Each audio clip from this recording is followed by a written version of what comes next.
పూర్తి వివరాలకు చదవండి రేపటి అక్షర శిల్పం దినపత్రికలో.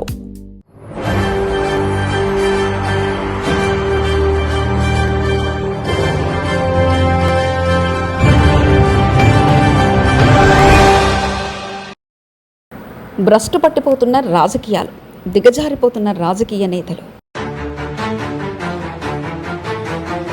విషాద సమయంలో కూడా రాజకీయాలేనా? పరస్పర విమర్శలతో ప్రజా సమస్యలు గాలికి.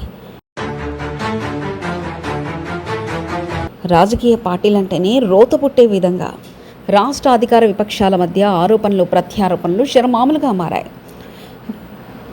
ఎంతటి విషాదమైనా అక్కడ కూడా రాజకీయ విమర్శలే. గడిచిన దశాబ్దన్నర కాలం ఇదే తంతు కొనసాగుతూ వస్తుంది. ఈ విమర్శలు ప్రతి విమర్శలు ఆరోపణ వెలువలో అసలు సమస్య అడగంటిపోతున్నాయి. వైజాగ్ స్టీల్ ప్లాంట్ దుర్ఘటనలో కార్మికుల మరణాలు, బాధిత కుటుంబాల వేదన చూసేవారిని కలిచివేస్తున్నాయి. రాజకీయ పార్టీలు మాత్రం పక్షాలుగా విడివడి దుమ్మెత్తి పోసుకుంటున్నాయి.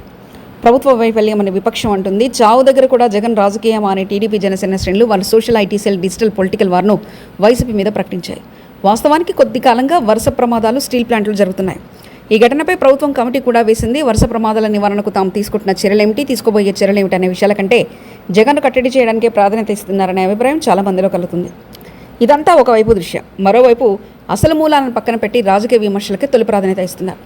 దుర్ఘటన పూర్వాపరాలు, బాధితుల జీవితాలు ఈ పట్టింపు కంటే ఏ పార్టీ వాదన సోషల్ మీడియాలో వైరల్ అయిందో దానికి పార్టీలు ప్రాధాన్యత ఇస్తున్నాయి. 2014 రాష్ట్ర విభజన తర్వాత గోదావరి పుష్కరాల సందర్భంగా రాజమండ్రి వద్ద జరిగిన తొక్కిసలాటలో 10 సంఖ్యలో ప్రాణాలు ప్రజలవి గాలిలో కలిసిపోయాయి. ఎన్నికల ప్రచార సభలో కూడా తొక్కిసలాట జరిగి ప్రజలు ప్రాణాలు కోల్పోయారు. ఆయా సందర్భాల్లో పరస్పర ఆరోపణలు, విమర్శలే. జరిగిన ఘటనల నుంచి ఏ పాఠాలు నేర్చుకోలేదు, ఆ ప్రయత్నం జరగలేదు. చంద్రబాబు నేతృత్వంలోని ఎన్డీఏ ప్రభుత్వం ఏర్పాటు చేసిన తర్వాత ప్రచారం మీద ఉన్నంత శ్రద్ధ, హామీల అమలు, భవిష్యత్తుపై దృష్టి లేదనే విమర్శలు ప్రస్తుత ప్రభుత్వం మీద ఉన్నాయి. కులాల వారీగా, పార్టీల వారీగా రాష్ట్రంలో ప్రజలను విభజించి రాజకీయాలు చేస్తున్నారనే అభిప్రాయం చాలా మందిలో ఉంది. విశాఖ ఘటన తర్వాత తీసుకోవాల్సిన చర్యల కంటే వైసీపీని ఎలా కట్టడి చేయాలో కూటమి నాయకుల మాటలే చెప్తున్నాయి. కూటమి ప్రభుత్వం ఇచ్చిన అమరావతి నిర్మాణంలో పురోగతి, సూపర్ 6 అమలు, ఈ విషయాల గురించి ఇప్పటివరకు విపక్షం నిర్దిష్ట ఆందోళన కార్యక్రమాన్ని చేపట్టలేదు. ప్రజలకు ఇచ్చిన హామీలలో ఎన్ని అమలు చేశారో ప్రభుత్వం కూడా చెప్పుకోవడం లేదు. అసలు ఆ సాహసమే చేయడం లేదు. ఇప్పటికే 2 ఏళ్ల కాలం గడిచిపోయింది. ఉపాధి కల్పన, పెట్టుబడుల వంటి అంశాల గురించి సోషల్ మీడియాలో ఉదరగొట్టడం తప్ప చేస్తున్నది ఏమీ లేదని విమర్శలున్నాయి. ప్రధాని 12 ఏళ్ల పదవీకాలం పూర్తయిన సందర్భంగా అమరావతిపై వరాల జల్లు కురిపించారనే అధికార పార్టీ నాయకుల భావన.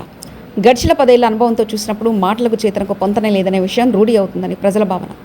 రాష్ట్రంలో వందలాది గ్రామాలకు రోడ్డు మార్గాలు మరమ్మతులు చేయాల్సి ఉంది. విద్యుత్ సౌకర్యం ఉందని ఆదివాసీ నివాస ప్రాంతాలు కూడా ఉన్నాయి. పవన్ కళ్యాణ్ భావోద్వేగపూరిత ఉపన్యాసాలు 1-6 ఆశలు తప్ప అడుగు ముందుకు పడింది లేదనేది రాష్ట్ర ప్రజల అభిప్రాయం. రాష్ట్ర రాజకీయాల్లో నిరంతరం ఎన్నికల ముందు భావోద్వేగాలే కొనసాగుతున్నాయి. మేధోవర్గం, విద్యావంతులు తదితర సామాజిక చలనశీల శక్తుల ప్రాబల్యం పెరగాల్సిన అనివార్యత రాష్ట్రంలో కనిపిస్తుంది. విద్య, ఉద్యోగ, ఉపాధి కల్పన వంటి అంశాలపై క్షేత్రస్థాయిలో పనిచేసే, సమాజ హితం కోసం పనిచేసే వారి అవసరం ఉందని రాష్ట్ర ప్రజల బలమైన ఆకాంక్ష. చంద్రబాబు నాయుడు తనకున్న సుదీర్ఘ అనుభవంతో ఉపాధి సెంటర్లను స్థిరపరిచి విస్తరించింది లేదు. అటు గత ప్రభుత్వ హయాంలోనూ ఇదే పరిస్థితి ఉంది. వెరసి రాష్ట్రం నుంచి భారీ ఎత్తున ప్రజలు ఉపాధి కోసం బయటి ప్రాంతాలకు వెళ్తున్నాయి. అలా వెళ్తున్న వారు భూమి, ఆస్తిపాసులు లేని వారే ఎక్కువగా ఉన్నారు. ఇలాంటి వారి విషయంలో దృక్పథం ఇవ్వటనేది కీలకం. ఇన్నాళ్ళుగా అధికార విపక్షాల పోలవరం, అమరావతి, పాపులర్ పథకాల గురించి మాట్లాడాయి. పరిస్థితుల్లో మాత్రం ఏ మార్పు లేదనేది సామాజిక విశ్లేషకుల అభిప్రాయం. ప్రభుత్వాన్ని, విపక్షాన్ని సద్విమర్శలు చేయొచ్చు. ఏపీ ఇందుకు భిన్నంగా ఉంది. అప్పుడైనా ఇప్పుడైనా స్టీల్ ప్లాంట్ ఘటన గురించి ఏ సోషల్ మీడియా ప్లాట్ఫామ్ వెతికినా అధికార విపక్షాల నిందారోపణలే కనిపిస్తున్నాయి. స్టీల్ ప్లాంట్లో భవిష్యత్తు ప్రమాద నివారణకు తీసుకోవాల్సిన జాగ్రత్తలు ఏమిటి, రాజకీయాలకు అతీతంగా ప్రజలను ఎలా ఆదుకోవాలి అనే విషయాలు కనిపించడం లేదు. ప్రతి సందర్భంలోనూ రాజకీయ అంశాలే ఎజెండా అయినప్పుడు ప్రజా సమస్యలు పాత్రలో పడిపోతాయి. ప్రభుత్వాలు అమలు చేస్తున్న సంక్షేమ పథకాలతో పాటు దూరదృష్టి కలిగిన అభివృద్ధి నమూనా ఆంధ్రప్రదేశ్కు అత్యవసరం, అనివార్యం. ఈ విషయాన్ని రాజకీయ పార్టీలు గుర్తిస్తాయని రాష్ట్ర సగటు సామాన్య వ్యక్తి ఆశ. మరిన్ని కథనాల కోసం సబ్స్క్రైబ్ చేసుకోండి మీ అక్షర శిల్పం.